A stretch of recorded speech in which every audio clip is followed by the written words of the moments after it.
আসসালামু আলাইকুম ফারিহা, কেমন আছো? আলহামদুলিল্লাহ ভালো আছি। তুমি কেমন? আলহামদুলিল্লাহ। শোনো, আজকে ভাবলাম আমরা একটু ভিন্ন কিছু করি। চলো, ইসলামের ছোট ছোট হাদিস নিয়ে আলোচনা করি। এই হাদিসগুলো খুব ছোট হলেও জীবনের জন্য অনেক বড় শিক্ষার উৎস। একদম ঠিক বলেছ। রাসূলুল্লাহ সাল্লাল্লাহু আলাইহি ওয়াসাল্লাম আমাদেরকে অল্প কথায় অনেক বড় শিক্ষা দিয়ে গেছেন। ছোট হাদিসগুলো তো হৃদয়ে গেঁথে যায়। শুরু করো তুমি। প্রথম হাদিসটা খুবই বিখ্যাত। ইন্নামাল আমালু বিন নিয়াতি, অর্থ সব কাজ নিয়তের উপর নির্ভর করে। বুখারী ও মুসলিম। এই হাদিস আমাদের শিখায় কাজের চেয়ে নিয়ত বেশি গুরুত্বপূর্ণ। এক কাজ দুইজন করলেও একজন সওয়াব পাবে আরেকজন পাবে না, নিয়তের কারণে। সত্যি, নিয়ত ঠিক থাকলে ছোট কাজও আল্লাহর কাছে অনেক বড় হয়ে যায়। তোমাকে একটা হাদিস বলি। আদ-দীনুন নাসিহা, অর্থ দিন হচ্ছে সদুপদেশ। এটা বোঝায় ইসলাম শুধু নিয়ম পালন নয়, বরং একে অপরকে ভালো ও কল্যাণের কথা বলা, সেটাও দিনের গুরুত্বপূর্ণ অংশ।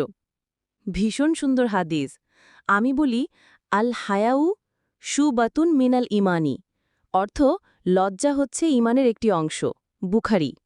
আমরা আজকাল লজ্জাকে দুর্বলতা মনে করি, অথচ ইসলামে এটা আত্মসংযম ও নৈতিকতার চিহ্ন। তাই তো একজন মেয়ে হিসেবে আমি বলবো, লজ্জাশীলতা মেয়েদের গহনা। আর শোনো এই হাদিস, তাবাসসুমু কাফিওয়াজহি আখিকা সাদাকা, অর্থ ভাইয়ের মুখে তোমার হাসি সৎকার সমান। তিরমিজি। এটা প্রমাণ করে ইসলাম কত মানবিক, শুধু হাসা দিয়েও তুমি সওয়াব অর্জন করতে পারো।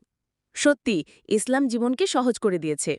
আরেকটা বলি, লা তকদব, অর্থ রাগ করো না। সহি বুখারি।